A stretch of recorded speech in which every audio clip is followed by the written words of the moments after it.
네, 안녕하세요. 글로벌토스 원선호입니다. 오늘 소개해드릴 차는 지금 보고 계시는 아우디 Q3 3호 TDI S라인 모델입니다. 쿼트로 트림이 이번에 추가가 돼서요. 2022년형 모델에는 이제 쿼트로 트림이 추가가 돼서 가장 상위 트림이 더해진 모델이라고 볼 수가 있겠습니다. 이뿐만 아니라 상품성 개선을 위한 변경도 몇 가지가 더 더해졌는데요. 디자인부터 변경 사항들 그리고 주행 성능까지 한번 차근차근 알아보도록 하겠습니다.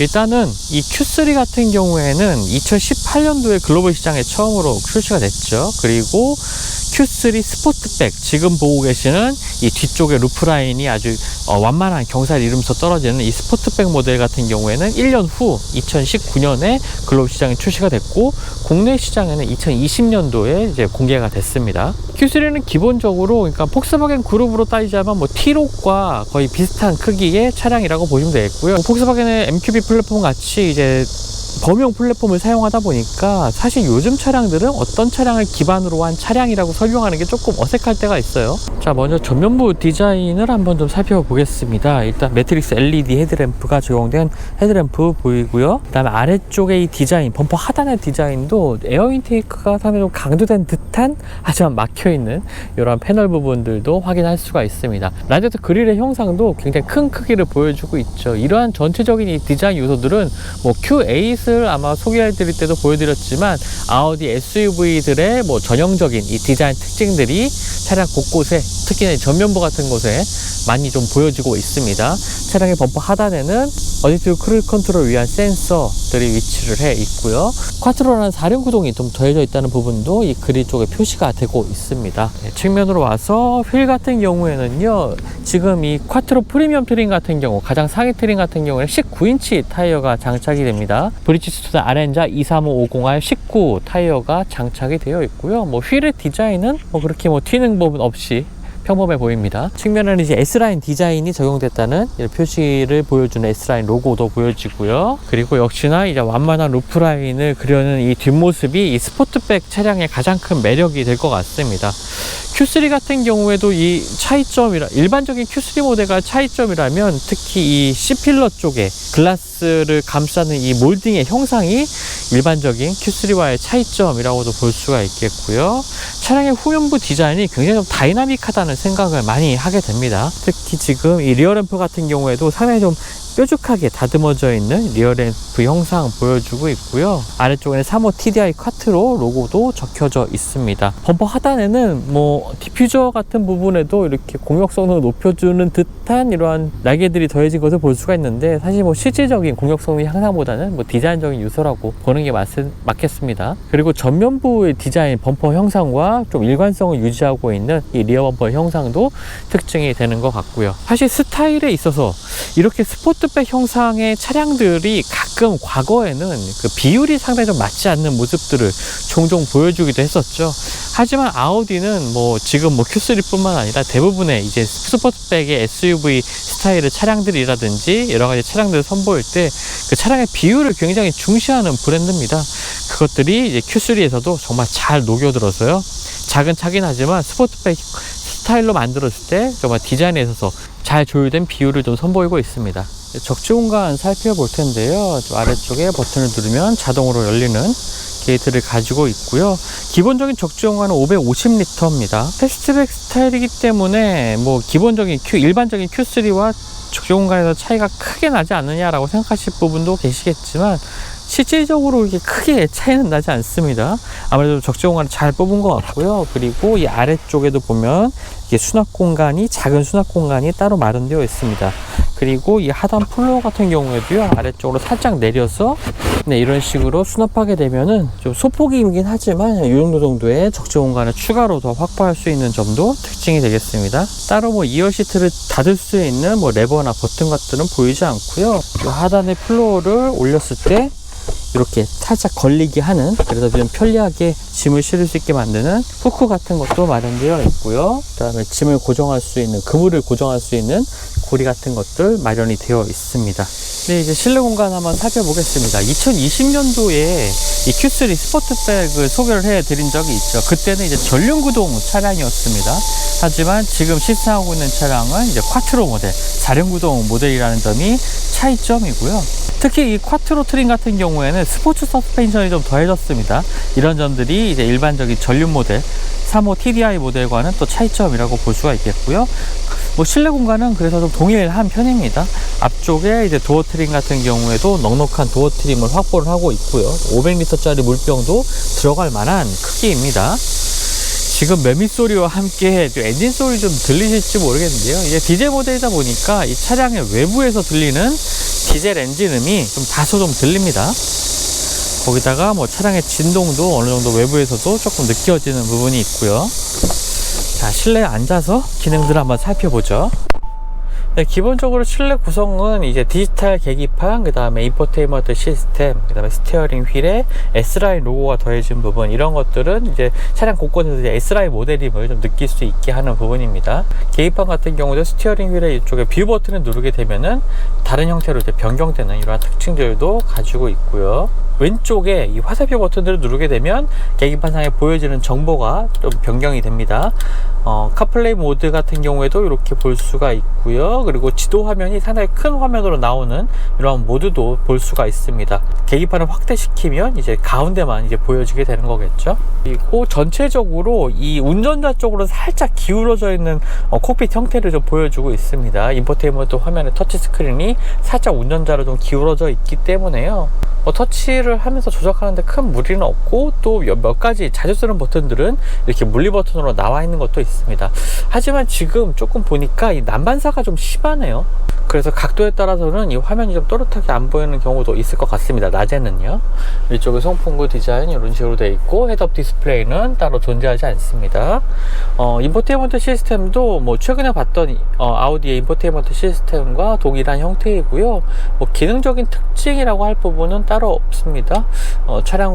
차량 메뉴로 한번 가보면, 드라이브 셀렉트 모드로 가보면 뭐 여러 가지 주행 모드를 선택할 수 있는데요. 오프로드, 뭐 효율, 승차감, 자동, 다이나믹, 개별 설정까지 여러 가지 주행 모드를 선택을 할 수가 있습니다. 아래쪽에 공조장치 같은 경우에도 이렇게 다이얼식, 그다음 버튼식으로 구성이 되어 있습니다. 보통 이제 통합되는 형태가 많긴 하죠. 하지만 공조장치를 이렇게 따로 빼놔서 조금 더 조작의 편의성도 높여놓긴 했는데, 주행하면서 좀 조작하다 보면은 살짝 이렇게 시선이 낮아지는 경우도 있죠. 하지만 그나마 이제 물리 버튼이기 때문에 또 손으로 이렇게 만지면서 이제 버튼을 눌러서 조작할 수 있다는 점이 그래도 물리 버튼을 많이 만들어 놓은 이유가 아닌가 생각이 됩니다. 볼륨 버튼은 이쪽 오른쪽에 있고, 시동 버튼은 왼쪽에 위치해 있는데요. 지금 들리실지 모르겠지만 정차되어 있는 상태에서 차량 안으로 뭐 진동이 심하진 않습니다. 하지만 그래도 정차 상태에서 아이들링 시에도 이 디젤 엔진임을 알 수 있는 이러한 엔진 음들이 실내로 들이치는 것을 좀 볼 수가 있고요. 아래쪽에 드라이브 모드 변경 버튼 같은 경우에는 인포테인먼트 시스템 뿐만 아니라 이 아래쪽에서도 조절이 가능합니다. 버튼을 눌러서 조절이 가능하고요. 스마트폰 무선 충전도 지원을 하고 있습니다. 아래쪽에서 지원을 하고 있고요. 또 한쪽으로는 C타입 포트 2개가 마련되어 있습니다. 기어 노브 같은 경우에는 좀 잡기 쉬운, 그립감이 좋은, 그리고 타공되어 있는 가죽에 둘러싸진 이러한 기어 노브 형태를 보여주고 있고요. 스포츠 모드 같은 경우에는 기어 노브를 아래로 뒤로 맞춰놓은 상태에서 오른쪽으로 넘기면 이제 수동 조작도 가능합니다. 좀 패드 시프트도 이쪽에 뒤쪽에 위치해 있기 때문에 좀 스포티한 주행을 즐기기에도 괜찮을 것 같고요. 그리고 아래쪽으로 컵홀더가 있고요. Q3 같은 경우는 요즘 차는 사실 잘 보기 힘든데 이렇게 흡연을 위한 시거잭이 따로 이쪽에 마련되어 있습니다. 시거잭만 있는 경우가 있는데 이렇게 좀 담배 모양이 이렇게 아이콘으로 그려져 있는 거는 또 오랜만에 보는 것 같아요. 홀더는 넉넉한 크기의 컵홀더 마련되어 있고 재터리까지 있네요. 그리고 아래쪽으로는 암레스트, 하단으로는 뭐 공간이 넉넉하진 않습니다. 키는 이러한 형태로 아우디의 전형적인 키 형태를 보여주고 있고요. 또 시트 같은 경우에는 S라인 디자인 패키지가 적용된 시트이기 때문에 S 로고가 더해진 이런 시트도 보고 있습니다. 시트가 전체적으로 몸을 잘 잡아주는 탄탄한 시트감, 착좌감 이런 것들을 좀 보여주고 있고요. 또 종아리, 허벅지 부분을 지지해 줄 수 있는 부분도 확장할 수 있고, 허리 지지하는 부분도 조절할 수가 있기 때문에 다양한 시트 포지션에 맞춰서 조절할 수가 있는 상당히 착장감이 좋고 또 스포티한 주행에 또 어울리기도 하는 시트라고 보여집니다. 썬루프 같은 경우에는 이 위쪽에 1열 쪽만 이제 열리는 썬루프, 작은 크기의 썬루프가 마련이 되어 있고요. 그 외에도 좀 보여드리고 싶은 부분은 이 가속 페달과 뭐 풋레스트 같은 경우에 이렇게 금속으로 마감이 되어 있는 것도 S라인 디자인 패키지 선택을 통해서 더해지는 부분이 됩니다. 2열 시트 살펴볼 텐데요. 지금 앉아서 공간 한번 살펴보면요. 뭐 작다고 말씀드리긴 했지만 뭐 키가 170 정도인 제가 타도 뭐 안쪽에서 뭐 답답하다는 느낌은 크게 받을 수가 없습니다. 무릎 공간 같은 경우에도 주먹이 하나 반 정도가 남는 공간이기도 하고요. 시트 안쪽이 파져 있기 때문에 키가 좀 큰 분들도 앉는데 크게 무리는 없을 것 같습니다. 앞쪽에 송풍구와 함께 USB 포트, C타입 포트 2개가 마련되어 있고요. 시거잭도 하나가 있네요. 4륜 구동 모델이다 보니까 이 구동축이 지나는 부분이 조금 높이 솟아올라 있어서 성인 4명이 앉기에 좋을 것 같습니다. 헤드룸 공간 같은 경우에는요, 주먹이 하나 정도가 딱 들어가는 모습인데요. 사실 뭐 스포트백 모델 같은 경우에 헤드룸 공간이 일반적인 스타일의 차량들과 비교했을 때 조금 좁아지는 느낌을 받는 경우가 많은데 사실 Q3 스포트백 같은 경우에는 그렇지는 않습니다. 이 안쪽에도 좀 파져 있어서요, 최대한 이 헤드룸 공간을 확보하기 위한 노력도 좀 보여지고요. 키가 한 180 되는 분들이라면 이 천정에 머리카락이 좀 닿을 정도라고 좀 느껴집니다. 뒤쪽에 실내등 같은 경우도 모두 LED로 구성이 되어 있고요. 암레스트 같은 경우에는 이 컵홀더가 이렇게 덮개가 있는 컵홀더가 마련되어 있습니다. 이런 덮개가 있는 컵홀더 같은 경우에는 암레스트에 이제 팔을 올렸을 때 이제 거추장스럽게 걸리는 일 없이 사용할 수 있는 편리함이 있겠죠. 그리고 역시나 2열 시트도 이 탄탄한 가죽 재질로 되어 있어서 몸을 잘 지지해주는 역할을 하고 있습니다. 푹신한 타입이라기보다는 전반적으로 좀 짱짱하게 좀 받쳐주는 스타일의 시트라고 보여지고요. 시트는 4대 2대 4로 폴딩이 가능합니다. 요 가운데 시트만 이렇게 접어서 스키스루처럼 활용을 할 수가 있고요. 자, 그리고 시트의 각도도 조절이 가능한데요. 지금 이쪽이 가장 눕혀 놓은 상태이고 오른쪽 끝이 가장 세워 놓은 상태입니다. 거의 뭐 90도보다도 지금 더 가파른 각도로 세워지게 좀 조절이 가능한데요. 짐을 실는 경우에는 저렇게 각도를 세워서 사용하시면 되겠고요. 일반적으로 주행하실 때는 가장 눕혀서 이제 탑승을 하시는 게 좀 편안한 시트 포지션을 만들어 준 것 같습니다. 시트를 접을 때는 이 아래쪽에 있는 레버를 당겨서 이렇게 접게 되고요. 그리고 이 아래쪽에 보시면 작은 수납 공간도 또 마련되어 있습니다. 나름 저 수납 공간이 넉넉한 SUV다운 모습이라고 좀 보여지고요. 자, 그럼 지금부터 Q3 3호 TDI 쿼트로 프리미엄 트림에 한번 시승을 진행해 보도록 하겠습니다. 2년 전에 영상을 통해서 시승기로 이제 Q3 3호 TDI 모델의 시승기를 전해드렸었는데요. 다시 한번 말씀드리지만 그때는 이제 전륜 구동 모델이었고, 이번에 2022년형 모델이 출시가 되면서 쿼트로 트림, 최상위 트림이 추가가 됐습니다. 그러면서 이 쿼트로 트림 같은 경우에는 스포츠 서스펜션까지 적용이 되면서요, 좀 더 주행에 초점을 맞춘 트림이 하나 더해졌다, 좀 더 고객들의 선택폭이 넓힌 이러한 변화라고 볼 수가 있겠습니다. 일단은 하체 서스펜션 반응이 굉장히 좀 마음에 드네요. 기존의 Q3 같은 경우에도 뭐 주행이 그렇게 뭐 어렵다, 불편하다라는 느낌은 받지 않았지만, 이 쿼트로라는 4륜 구동 시스템, 여기에 스포츠 서스펜션까지 더해지면서 좀 더 탄탄해진 주행 감각, 이런 것들을 느낄 수가 있습니다. 지금 이제 과속 방지턱을 넘을 때도요, 초기의 반응이 이번에 요철을 통과할 때 느낌은 확실히 전해주지만, 이런 것들이 뭐 충격이라고 전해지는 그러한 느낌까지 좀 받을 수는 없을 것 같아요. 하지만 이 탄탄한 하체만큼은 좀 많이 느껴지는 것 같습니다. 근데 이제 일반 도로로 좀 들어왔는데요, 확실히 좀 디젤 모델인 것은 좀 느껴지는 부분이 있습니다. 가속을 해보면은 엔진 사운드가 이 실내로 좀 들이치는 것을 느낄 수가 있는데요. 하지만 뭐 그렇다고 음색 자체가 그렇게 거친 편은 아닙니다. 뭐 우르릉 하는 소리가 실내로 들어오긴 하지만 음색 자체가 그렇게 뭐 귀에 거슬리는 타입은 아니기 때문에, 가속할 때를 제외하고는 뭐 진동이 뭐 스티어링 휠로 그렇게 크게 느껴지는 부분도 없고요. 소리 빼고는 뭐 디젤이면 알아차리기는 좀 어려울 것 같습니다. 지금처럼 이제 정속 주행을 하는 상태에서는 뭐 조수석에 있는 분들도 크게 이제 빨리 알아채기는 좀 어려울 것 같기도 하고요. 지금은 일단 승차감 모드로 맞춰놓고 좀 주행을 하고 있습니다. 일반적인 승차감도 스포츠 모드라든지 뭐 스포츠 모드라든지 지금처럼 뭐 컴포트 모드 같은 경우에도 전반적인 느낌은 역시나 좀 단단한 하체를 느끼게 합니다.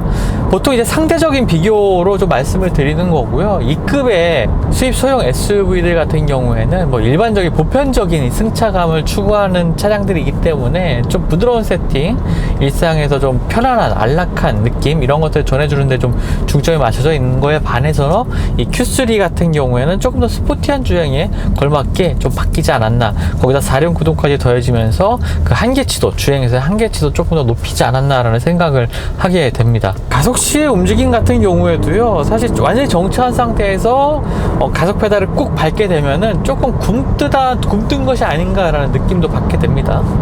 아무래도 좀 변속기에 영향이 있는 것 같죠. 하지만 그 순간만 지나게 되면은 이 디젤 엔진 특유의 넉넉한 토크가 1750rpm부터 최대 토크가 발휘가 되면서 굉장히 경쾌한 주행이 가능해집니다. 확실히 조금 더 스포티한 주행을 원하시는 분들에게는 이 Q3 가장 상위 트림인 쿼트로 프리미엄 트림이 정말 적합한 선택이 될 것 같습니다. 2년 전에 이제 Q3 35 TDI 모델을 시승을 했을 때 그때 이제 강원도에 있는 도로들을 이제 주행을 하면서 최승기를 전해드렸었는데요. 그때도 뭐 전류구동 모델이긴 했지만 이 주행을 해 나갈 때 뭔가 한계치까지 이제 코너를 공략하다 보면은 차량의 앞쪽이 바깥으로 흐르는 모습을 좀 경험하기도 했었습니다. 물론 일반적인 주행에서 그 정도까지 주행을 할 일은 없겠지만요.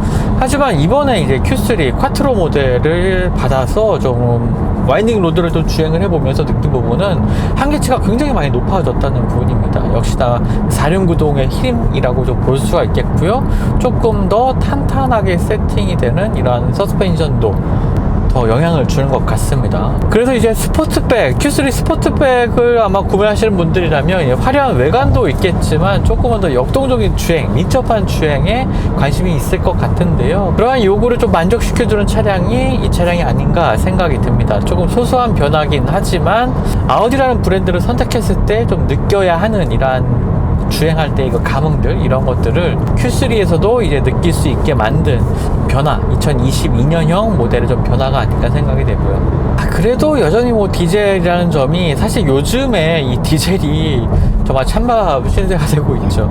심지어는 이제 가솔린 값이 디젤보다 낮은 상황이 돼버리다 보니까 파워트레인 선호도에 대한 이러한 변화들이 더 심해지는 것 같습니다.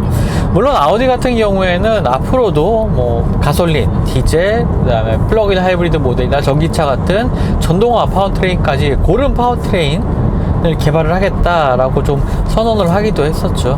뭐 전기차 스타트업 제조사들 같은 경우, 뭐 테슬라 같은 경우에는 당연히 전기차를 꾸준히 계속 생산하겠지만 전통적인 자동차 제조사들이라면 여러 가지 파워트레인을 고르게 선택할 수 있는 이런 여지를 좀 주는 것, 이런 것들이 변화되는 이러한 자동차 산업에 대응할 수 있는 좀 중요한 방법이 되는 것 같고요. Q3 스포츠백은 뭐 화려한, 스포티한 외관도 매력적이지만 특히나 이 민첩한 핸들링 성능이 굉장히 좀 운전할 때 즐거움을 더해주는 부분입니다. 소형 SUV라에서는 좀 느낄 수 없는 상당히 좀 예리한 이 스티어링 휠 감각을 보여주고 있는데요. 이런 것들이 이제 스포츠 모드로 좀 바꿔서 한번 주행을 해보게 되면요. 다이나믹으로 한번 바꿔서 주행해보게 되면 뭐 서스펜션 세팅 자체가 뭐 달라지는 건 없습니다. 스로틀의 반응이 조금 더 예리해지는 부분을 확실히 좀 느낄 수가 있는데요. 핸들링 성능 자체가 굉장히 좀 날카로운 편이고 또 예리한 편이기 때문에 쿼트로 프리미엄 선택도 상당히 좋은 선택지가 될 것으로 보여집니다. 가장 최상위 트림이 출시가 되면서 뭐 가격은 당연히 좀 올라가긴 했지만 그래도 4륜 구동 모델로서의 안정감, 그 다음에 주행에서의 스포티함 이런 것들도 추가가 된 Q3 스포츠백 35 TDI 모델 지금까지 소개를 해드렸습니다. 저는 글로벌 오토스 원선웅이었고요. 또 다음 영상 통해서 만나 뵙도록 하겠습니다. 감사합니다.